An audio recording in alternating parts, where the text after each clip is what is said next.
Huy, for the go! Hello mga ka-awesome mommies and momshies! Another day, another awesome story from the Austria's Awesome Family! So ayun na nga, napili si Mikay para maging panagbenga queen para sa foundation day. She wants socks. You give another colored, ha? Not standing. Okay? Kaya ito, samahan niyo akong gumawa ng mga props. Bibo ang anak, kaya magpapakabibo muna tayo ngayon. Namili na kami ng mga materials sa day-to-day ng isang araw. At may napili na si Mikay na gown, color green ang gusto niya. Ayan, ang ganda, diba? May rental gowns din dito sa Dubai. Actually, it's our first time to rent. And dahil nga first time natin, hindi natin alam yung mga usual prices. So, nagulantang tayo nung malaman natin kung magkano yung rent sa mga gowns ngayon dito sa Dubai. Sobrang dikit pala to. Ito yung napili natin.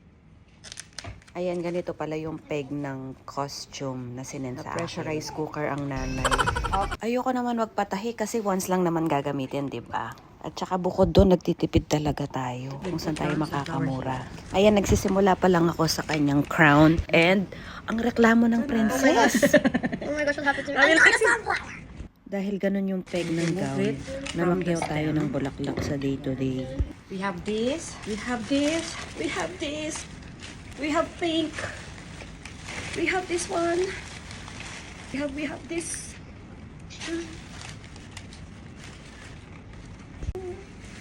Uy, ano ginagawa mo? So, ayun, ang dami nating biniling flowers. So, nung magbabayaran na, gulantang na naman ang lola nyo. Nakatipid nga ba ako o napamahal pa lalo? Because we are in a Middle East country, so bawal ang gown na litaw ang shoulders sa mga school events. Kaya, mag-i-improvise tayo, nalalagyan natin ng sleeves. So, I thought, nalalagyan ng flower sleeves yung gown and dadagdagan na lang ng flowers yung waist. At dahil hindi natin pag-aari ang gown at nirentahan lang natin yon, hindi tayo pwedeng maggupit-gupit or magdikit-dikit ng kung ano-ano na pwedeng ikasira ng gown. And so I thought, ang gagawin na lang sa waist is gumawa ako ng belt na made of flowers. For the sleeves naman, kumuha ko ng lumang t-shirt, tinikitan ko ng mga bulaklak, tapos ginupit ko yung sleeves, then nilagyan ko ng garter, yun yung isisuksok niya sa kilikili niya. Diba? So bright like a diamond. Akala ko nga OA yung mga nabili kong flowers. Sabi ko ang dami. Pero nung ginagawa ko na yung mga props, halos maubos ko na lahat ng mga nabili namin. Wala din talagang nasayang ni isa kasi gumawa din ako ng bracelet niya na made of flowers din. And yung gown is makukuha pa lang siya a day before the event.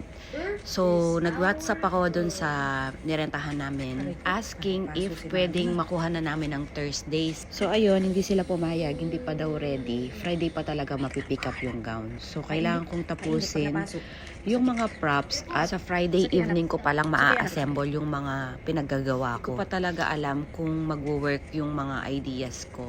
Pero, hoping naman ako na magiging maganda yung result. At ito yung initial result ng headdress ni Mikay. Hindi pa yan final kasi everyday tinitignan ko, inaayos ko, may dinadagdag ako, may binabawas ako. And Friday came, nakuha na namin yung gown. Need na niya mag-practice.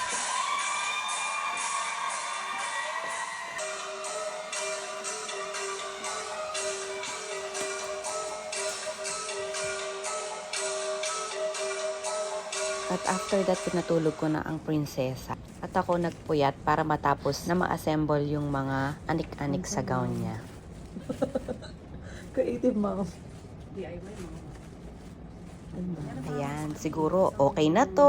Hindi ko na nilagyan ng mga flowers sa skirt. Here's the final look. Simple, classy, and elegant. Oh, wow! Hi! 34th founding anniversary, UIPS!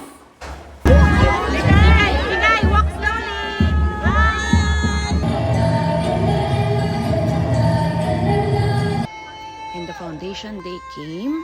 Sa tanong kung napamahal ba ako sa pagre-rent or napamura, it doesn't matter anymore. Masasabi ko lang is sulit lahat ng nagastos namin at lahat ng pagod sa paggawa ng props. We are so proud of you, Ate Mikay. We give credit to her kasi she really worked hard to practice and help her classmates as well. Great job, kids! And to all parents of this batch, congratulations!